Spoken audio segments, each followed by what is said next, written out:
मित्रों, पुनः एक बार फिर से स्वागत है अपने इस YouTube चैनल सशक्त वॉइस में। बंधुओं, जाने इस वीडियो के माध्यम से द्रौपदी की सुंदरता के 6 वो खास बातें जिनके बारे में इंद्रलोक की अप्सरा भी चर्चा किया करती थी। दोस्तों, महाभारत में द्रौपदी केवल 5 पांडवों की पत्नी ही नहीं थी, बल्कि उनमें कई ऐसी विशेषताएं भी थी जिनके बारे में आज भी हर किसी को पता नहीं है।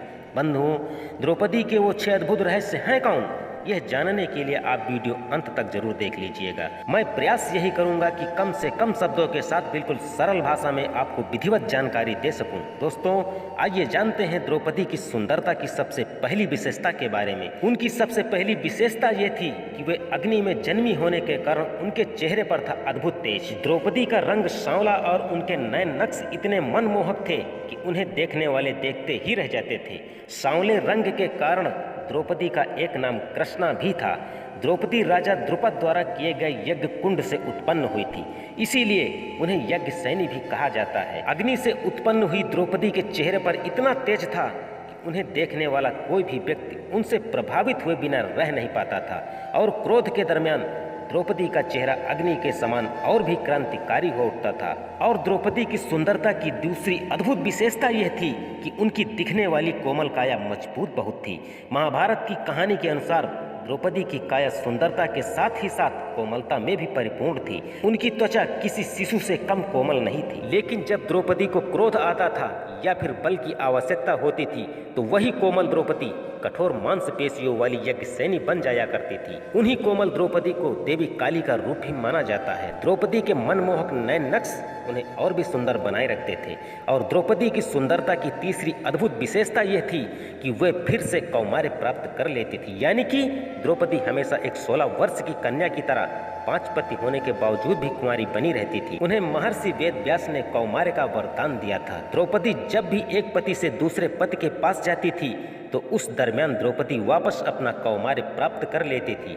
इसी वजह से द्रौपदी को पंच कन्याओं में शामिल किया जाता है। इसी वजह से इंद्रलोक की अप्सराएं भी द्रौपदी का गुणगान किया करती थी। और द्रौपदी की सुंदरता की चौथी अद्भुत विशेषता यह थी कि उनके शरीर से हमेशा एक मादक सुगंध निकलती रहती थी। महाभारत की कहानी के अनुसार द्रौपदी के शरीर से ऐसी अद्भुत सुगंध निकलती थी जिसका मुकाबला कोई इत्र या फूल नहीं कर सकते थे। द्रौपदी जहां से गुजरती थी वहां पर एक अद्भुत सी सुगंध छोड़ जाती थी। ऐसी सुगंध किसी अन्य चीज में नहीं आती थी। इस सुगंध से भी लोग द्रौपदी के प्रति मोहित हो जाते थे। और द्रौपदी की 5वीं अद्भुत विशेषता यह थी कि वह वैचारिक रूप से आधुनिक थी।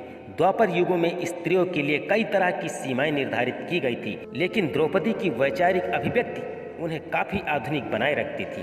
द्रौपदी कर्म करने पर विश्वास ज्यादा रखती थी। वरिष्ठ जनों के आदर सत्कार करने के गुण के साथ ही द्रौपदी में अन्याय के विरुद्ध आवाज उठाने का साहस भी था। द्रौपदी न्याय और अन्याय के बीच के अंतर को जानती थी। यही कारण है कि जब द्रौपदी का भरी सभा में अपमान हुआ तो द्रौपदी ने न्याय की मांग की। तब कुरुक्षेत्र की रणभूमि पर न्याय और अन्याय के बीच युद्ध हुआ। और द्रौपदी की 6वीं सबसे अद्भुत विशेषता यह थी कि वह किसी भी क्षेत्र में अनभिज्ञ नहीं थी। द्रौपदी केवल सुंदर और वैचारिक अभिव्यक्ति वाली स्त्री ही नहीं, बल्कि द्रौपदी के पास अनेकों गुण और अद्भुत कलाएं थी।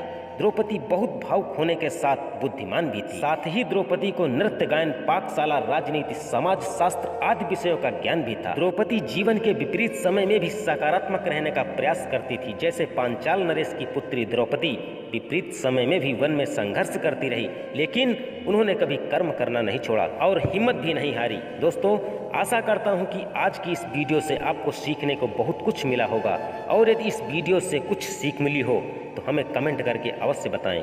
धन्यवाद।